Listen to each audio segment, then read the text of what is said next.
este domingo. ¿Cómo se diseñó este presupuesto? ¿Cómo se llegó a las cifras que fueron informadas? De eso hablamos con el titular de la cartera de Hacienda, el ministro Felipe Larraín. Ministro, gracias por su tiempo con CNN Chile. Hola, buenos días, ¿cómo está? Bien, ministro, bueno, un aumento de presupuesto de 3,9%, el segundo más bajo de los últimos 10 años. Estamos hablando de unos 63.000 millones de dólares de presupuesto para el próximo año. Sí, más o menos, una cifra gruesa, pero está en ese orden. ¿Cómo se llegó a esa cifra? Bueno, a esa cifra se llega de una forma que es muy simple. Nosotros tenemos que estimar los ingresos estructurales del país y dentro de esa estimación de ingresos, lo clave es lo que indica un comité de expertos independientes respecto al precio del cobre.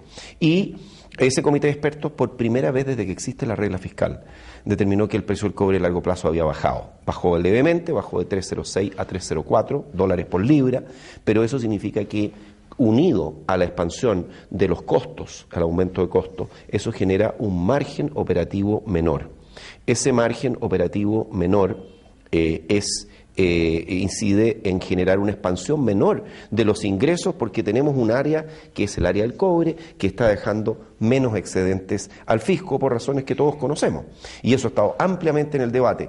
Ese es un dato que viene de fuera. Con ese dato, que es el dato fundamental, nosotros calculamos los ingresos estructurales y eso determina nuestra capacidad de gasto. Teniendo en cuenta que la minería representa más o menos el 17% de los ingresos del fisco. Sí, alrededor es que depende en qué momento lo hacemos. La minería llegó a ser el 35% de los ingresos del fisco el año 2006-2007, que tuvimos ahí es el verdadero boom de los recursos de la minería, porque los precios aumentaron fuerte y el costo estaba muy bajo, y hoy día la minería representa del orden del 12-14% de los ingresos del fisco proyectados. ¿Cuánto tiene que ver también, ministro, la desaceleración económica? Porque ahora los supuestos es el crecimiento tendencial de la economía chilena, que también bajó levemente por debajo del 5%. Así es. Y usted es profesor de macroeconomía. También se tiene que entender que uno no puede gastar más de lo que se genera. También uno tiene que hacer esa lectura. Claro, eso nosotros lo que estamos diciendo es que estamos gastando un poco más, porque acuérdense que nosotros estamos logrando aquí en este presupuesto reducir de un 3,1% el déficit estructural a 1% el déficit estructural. Eso es un progreso. 3,1 es lo que nosotros recibimos en el 2009. 1 es lo que vamos a dejar y es lo que nos comprometimos el 2010. Cuando entramos al gobierno dijimos, dado que recibimos 3,1, vamos a rebajar este déficit en 2 puntos. Esos son aproximadamente del orden de 6.000 millones de dólares el esfuerzo fiscal que hemos hecho para reducir el déficit que recibimos. Ahora, lo interesante es que estamos cumpliendo con la meta. Entonces, efectivamente, también tiene que ver con una ligera reducción en el crecimiento tendencial. Pero estamos cumpliendo con 3 objetivos que son muy importantes. El primero estamos hablando de este objetivo fiscal, esta meta fiscal, que es lo que a Chile le da las mejores condiciones de acceso a fondos en el mundo emergente, a Chile, a las empresas públicas, a las empresas privadas, a las personas que tengan condiciones de endeudamiento muy favorables. Lo segundo, que estamos cumpliendo con la reconstrucción. Y lo tercero, virtualmente completa la reconstrucción. Falta algo por ahí menor en vivienda que se va a completar en el presupuesto 2014, pero eso libera muchos recursos también. A la vez de que se cumple con el compromiso con la ciudadanía, con las personas, con los chilenos, estamos también liberando recursos, porque lo que se gastaba, y así vamos a ver, por ejemplo, que el presupuesto de vivienda cae, pero el presupuesto de vivienda cae porque ya nos tuvimos que hacer cargo de más de 220.000 viviendas que quedaron parcial o totalmente destruidas con el terremoto. Hay un 98% que ya están o reconstruidas o en proceso de reconstrucción. Ministro, usted habla entonces que se va a reducir el presupuesto para vivienda. Precisamente hablemos un poco de los presupuestos para las carteras, algo que no fue tocado en detalle en la cadena nacional. Sí, es que no puedo tocarlo todavía hasta que no dé a conocer el presupuesto en la noche, que ingresamos el presupuesto para ese detalle. Pero, por ejemplo, uno puede colegir de que definitivamente educación nuevamente va a ser la cartera que más reciba dinero. ¿Cuánto va a aumentar el gasto en educación con el proyecto que usted va a presentar? Lo que le puedo decir es lo siguiente, educación y salud van a concentrar más de la mitad de todo el aumento de recursos de este presupuesto. O sea, eso revela que educación va a seguir siendo no el que más aumenta en términos porcentuales, pero sí es una cartera que ya absorbe más del 20% del presupuesto. O sea, más de 1 de cada 5 pesos van a educación, y eso sigue siendo cierto en este presupuesto. Algunos dirigentes estudiantiles pedían cerca del 2% del presupuesto para educación superior. Estamos hablando de más o menos unos 1.200 millones de dólares. ¿Va a estar cerca de esa cifra para ese ítem en particular? Mire, yo lo que le puedo decir es que en el término de educación superior, nosotros recibimos un crédito con aval del Estado, que son las condiciones de endeudamiento de los jóvenes que reciben este crédito para poder estudiar, al 6%, y lo estamos rebajando al 2%. Los recursos para poder financiar eso están en el presupuesto. Lo segundo es el aumento de las becas. Las becas de educación superior, el año 2009 se daban como 120.000 becas y en este presupuesto estamos llegando cerca de las 400.000. Toda esa expansión de recursos, solamente para hablar de dos ítems importantes de educación superior, están financiados. Luego, más que decir, mire, un determinado porcentaje, ¿qué es lo que estamos haciendo con esos recursos? Estamos cumpliendo con nuestros compromisos en educación superior. En educación no nos vamos a olvidar de la educación básica y media y de la educación preescolar, donde se ha agregado el kinder obligatorio y ahora tenemos 13 años de instrucción obligatoria, y también están los recursos para expandir la cobertura del prekinder, de tal manera de llegar a una cosa más balanceada entre lo que es esa etapa temprana de aprendizaje, que es tan importante, y las etapas posteriores de educación superior. La segunda cartera con más presupuesto, o también con mayor crecimiento en el gasto, sería salud, y donde se anunciaron, por ejemplo, la formación de 3.000 médicos especialistas, fondos para ello, también decenas de hospitales que están en construcción o que van a partir su construcción entre este y el próximo año. Ahí se cumple algo de no solamente crecer en el número de hospitales, sino que también estén los médicos necesarios para que los puedan operar sin problema, algo que se ha criticado mucho en el último tiempo acá en Chile. Así es, y nosotros estamos llegando a completar esta cifra de 3.000 especialistas, y a la vez en la infraestructura hospitalaria, en la construcción de 20 nuevos hospitales, 16 que ya se terminaron, 16 que están en construcción, y los recursos para los que van a empezar entre 2013 y 2014, por ejemplo, el Hospital de Maipú, La Florida, el Félix Bulnes, el Hospital del Salvador, Calama, Antofagasta. Ahí tenemos una cantidad importante de recursos que van a estar destinados a la construcción, ampliación de hospitales. Seguridad ciudadana, también un ítem que concentra bastante aumento de recursos. Mucho se ha criticado que el presidente Piñera ha fallado en sus políticas contra la delincuencia. Por ejemplo, se van a construir cerca de 60 nuevos retenes en el país. También hay un énfasis importante en eso. Sí, hay un énfasis importante. Estamos completando el compromiso de llegar a 10.000 carabineros. También se está completando llegar a 10.000 nuevos carabineros, 1.000 nuevos policías de investigaciones. Está completando también toda la expansión del programa Barrio en Paz, barrio comercial en paz y Barrio en Paz, barrio residencial. Están pasándose de esa manera de 100 a 150 las comunas que están en el plan cuadrante. Todas estas cosas, el plan Frontera Norte Segura, que también también se le están poniendo recursos, de tal manera de que este tema de la seguridad ciudadana, del control de la llegada de droga a nuestro país, que es un tema que nos preocupa mucho, también está contemplado en el presupuesto. Ministro, usted mencionó a vivienda como una de las carteras que va a tener menor presupuesto, por lo que hablábamos del avance de la reconstrucción. ¿Qué otros sectores también van a tener menor presupuesto? ¿No piensa quizás obras públicas, aunque está también la licitación, el inicio de licitaciones por el canal de Chacao? ¿Qué otras carteras van a tener menos dinero? Bueno, solamente para darle un ejemplo, porque hay que predicar por casa, ¿no? Hacienda tiene una reducción de recursos también, por razones que son muy atendibles, ¿no es cierto? Entonces el presupuesto del Ministerio de Hacienda. Pero en el tema de obras públicas, no solamente los recursos para el puente de Chacao, están también recursos para la construcción de un puente que va a estar disponible, nosotros creemos, hacia fines de la década. ¿Pero se va a dar una reducción en esa cartera? No, es que no voy a hablar de carteras específicas porque no puedo hacerlo hasta antes de entrar el presupuesto, pero sí darle algunas ideas. Están también los recursos para seguir con la inversión de las líneas 3 y 6 del metro. Están también los recursos para la extensión de estos trenes de acercamiento, Rancagua, por ejemplo, Rancagua Express, el tren a Melipilla. Están también los recursos para la continuación de nuestra carretera austral, para los recursos para llegar desde el Estrecho de Magallanes, ¿no es cierto?, hacia la Isla Grande Tierra del Fuego, que se extiende la conectividad terrestre en nuestro país. Hay una cantidad importante de ítems que están contemplados en este plan. Ministro, nos queda poco tiempo en este bloque. Usted mencionaba que va a llegar a un déficit estructural del 1%, pero es bastante pública la disputa, por ejemplo, con el comando de Michelle Bachelet, que señala que va a ser un déficit mucho mayor. Se habla de que son distintas formas de medirlo. Al parecer, ese es un tema sin solución. ¿Cree que acá hay un manejo político por parte de la candidatura de Michelle Bachelet? Yo creo que hay no es un tema sin solución, tiene una solución muy simple, y es que cada uno no tiene, aquí todos tienen derecho a sus propias opiniones, pero no a sus propias cifras. Los planteamientos que hemos visto de algunas personas que son equivocados y que son interesados porque están motivados políticamente, mire, esta discusión para mí tiene poco asidero, porque las cifras están muy claras. El tema del déficit pero estructural... el comando dice que usted es el que está equivocado.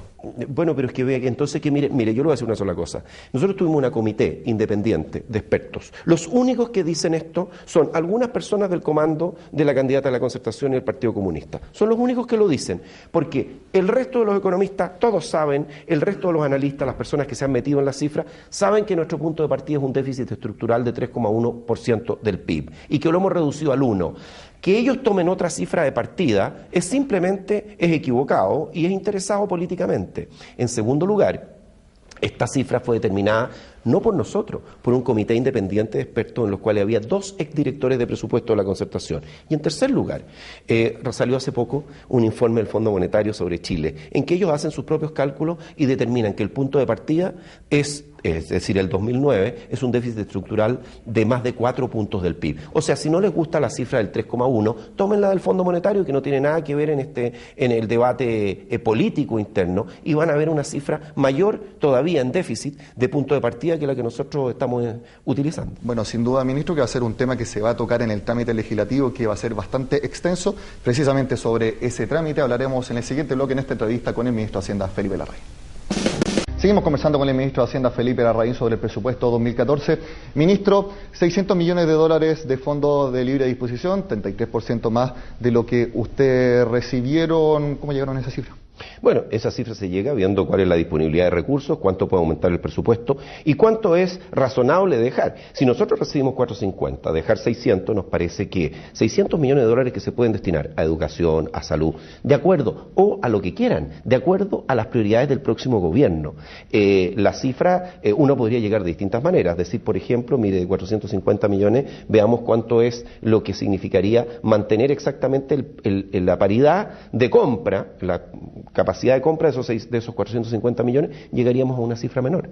Ministro. Entonces, la verdad que a mí me parece una cifra muy razonable, sobre todo considerando que estamos en un presupuesto más austero, más apretado que los 3 anteriores. Bueno, es 100 millones de dólares menos de lo que pedía la nueva mayoría. Ya, por ejemplo, el senador del PP, Quintana, mencionó que es insuficiente, pero los 600 millones de dólares es exactamente lo que pedía Andrés Saldívar, que es el presidente de la Comisión de Hacienda del Senado. Hubo un guiño ahí a Andrés Saldívar, un poco quizás para suavizar ya la conversación que va a ser ahora en el Congreso. No, mire, yo no creo que cada uno puede expresar sus propias opiniones respecto a lo que quiere tener en libre disposición. En primer lugar, para que aquí no pueden operar como si ya fueran gobierno. Primero hay que ganar las elecciones. Esa es una primera etapa, así que por lo tanto nosotros no vamos a dejar un fondo de libre disposición para un candidato particular. Vamos a dejarlo para el próximo gobierno, quien quiera que éste sea, pensando en Chile, no pensando en lo que quiere un determinado candidato. Pero se lo pregunto porque usted negoció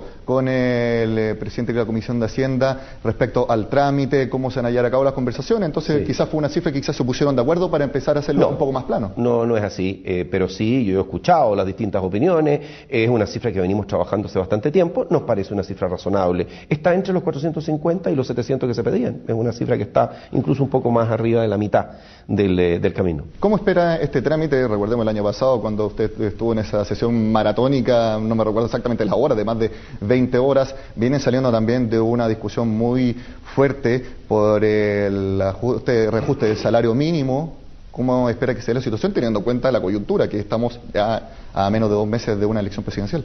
Mire, este es un presupuesto que nos contempla un desafío muy fuerte para nosotros. El desafío es que nosotros vamos a tramitarla, por primera vez se va a tramitar un presupuesto entre medio de una elección presidencial.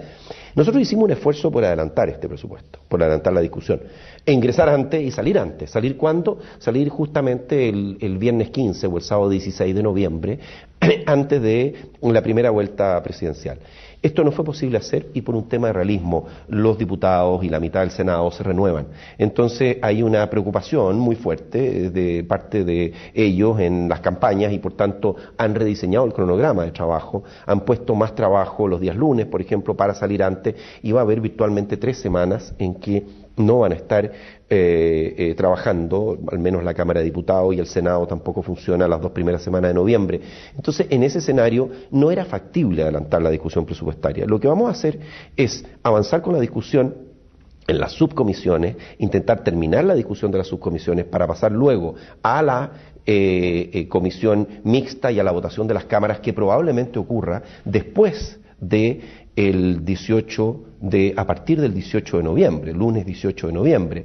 Entonces, por mientras, entre ese periodo en que no van a estar funcionando el Congreso, vamos a trabajar nuestros equipos técnicos. Eso es lo que hemos estado conversando, de que trabajen los equipos técnicos para hacer que la discusión y la votación posterior sea lo más expedita posible, dado que tenemos que aprobar el presupuesto el 29 de noviembre. Y le quiero decir, dicho sea de paso, sobre el récord que tenemos en términos de la sesión. Fueron 29 horas de trámite sin parar, o sea, se paraba por media hora para ir a comer algo, pero básicamente ahí eso fueron 29 horas continuas de sesión. Ese es el récord en términos de lo largo de una sesión en la historia republicana de Chile. Casi igualada por el senador republicano en Estados Unidos. Quisiera preguntarle, ministro, coyuntura de las elecciones presidenciales, ¿dónde se va a dar realmente la discusión del presupuesto? ¿En el Congreso o en los comandos? No, en el Congreso. Ese es el lugar donde tiene que dársela. Ahora, cada uno podrá expresar las opiniones que quieran respecto de esto. Estamos en un país libre, pero la discusión se da en el Congreso. ¿Pero usted se va a reunir con los distintos comandos para explicarle el tema del presupuesto? Porque hay bastante lógica que lo que diga, por ejemplo, el comando de la nueva mayoría, lo que diga Michelle Bachelet, lo que diga Belén Matei, va a ser bastante en línea quizás con lo que vaya a ser la discusión en el Congreso con los parlamentarios de su mismo sector político. Bueno, mire, yo estoy disponible para reunirme y conversar con la gente, pero quiero decir que lo primordial aquí es la discusión en el Congreso Nacional. Esta no es una negociación que se hace a nivel de los comandos, es una discusión, una votación que se hace en el Congreso. Ahora los comandos tienen también su representación en el Congreso, algunos de ellos, y siempre hemos estado aquí en la disposición de recibir opiniones, incluso de recibir, he recibido algunos. Pero las puertas están abiertas para los distintos comandos. Sí, están abiertas, pero entendiendo que la discusión se da en el Congreso, la negociación se da en el Congreso. Bueno, seguimos hablando con el ministro de Hacienda Felipe Larraín sobre el presupuesto 2014. En el último bloque hablaremos sobre las medidas para impulsar el crecimiento de nuestro país. Ya regresamos. Seguimos hablando con el ministro de Hacienda Felipe Larraín sobre el presupuesto 2014. Ministro, para seguir impulsando el crecimiento, Chile va a crecer en torno al 4,5%, esa fue la estimación que ustedes hicieron, también el Banco Central. ¿Qué medidas concretas hay en este presupuesto para, por ejemplo, estimular el crecimiento o estimular a las pequeñas y medianas empresas? Bueno, la PYME tiene una serie de medidas que están contempladas y que son recursos menos que recibe el Estado. Por ejemplo, nosotros hemos logrado reducir el impuesto al crédito desde 1,2% a 0,4% y incluso hay un proyecto de que busca, no sé si vamos a tener el apoyo para reducirlo a 0,2%. Este es un impuesto que paga todo crédito y por lo tanto afecta la inversión, afecta el consumo. También existen regímenes especiales, el artículo 14 bis, el 14 quater y el 14 ter de la ley de la renta, que básicamente lo que dicen es que en el caso del 14 quater que hemos impulsado nosotros y el 14 bis, una empresa que tiene menos de un cierto nivel de venta, las pymes, no paga impuestos hasta un determinado monto por las utilidades reinvertidas. ¿Y fondos concretos para el desarrollo, ministro? Cuando se reinvierte, es que esto es muy importante, porque estos son recursos que las propias empresas, usted reinvierte y usted no paga impuestos. Hay numerosos programas a través de Corfo, garantías que se aplican a los créditos, fondos de garantía, que es una cosa muy importante que ha hecho Corfo por las pymes, de tal manera que ahí hay otro elemento. Entonces, creo que hay una serie de elementos, todo esto que estamos hablando en materia de educación, por ejemplo, es una inversión que estamos haciendo más hacia el largo plazo, además de lo que estamos haciendo a nivel de empresa. Quiero también mencionar el hecho de que Chile tenga, a través de las emisiones de deuda pública, la menor tasa de costo de capital de todo el mundo emergente. No hay ningún país emergente que se pueda endeudar, no solo el Estado, sino que las empresas públicas y privadas, ir a los mercados internacionales y tener las mejores condiciones de acceso al crédito. Eso es otra cosa que estamos haciendo por impulsar el crecimiento. ¿Se aumentan recursos, por ejemplo, para capital semilla de organismos como Cercotec, FOSIS o también usted mencionaba la Corfo? Están contemplados los recursos para eso y déjeme comentarle otra cosa adicional. Nosotros tenemos contemplado dentro de este presupuesto recursos para la capacitación, que también es muy importante dentro del proceso del empleo, de un empleo de calidad. Entonces, todo depende como uno lo mida, ¿no es cierto? Hay programas más específicos dirigidos a las pymes, como los que hemos tocado, otros que son más globales a nivel de país.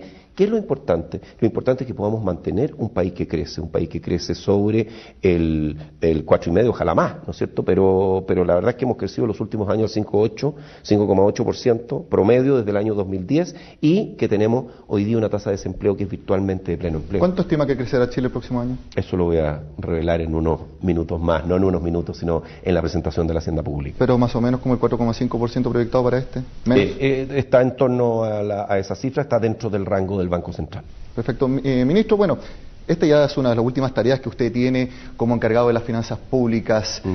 ¿Ha sido contactado por el comando de Evelyn Matei, quizás para en un futuro eventual gobierno usted pudiera seguir acá en Hacienda? No, mire, yo creo que aquí hay mucha gente trabajando en los comandos, hay un trabajo que se ha hecho, yo estoy muy agradecido de la oportunidad de haber hecho un trabajo por Chile, pero creo que los tiempos, cada uno tiene sus tiempos y después habrá otra gente que venga aquí a Hacienda. Yo espero que sea gente del comando de Evelyn Matei, que por supuesto que es mi candidata y espero que ella gane las elecciones, pero lo importante es que haya continuidad acá. Entonces, si le Evelyn Matei se lo ofreciera, se lo preguntara, mire, ¿usted qué diría? No, yo lo que le digo es que hay muy buenos economistas en nuestro sector, hay mucha gente que podría desempeñar este rol y yo me veo trabajando en la universidad, que es lo que yo he hecho toda mi vida.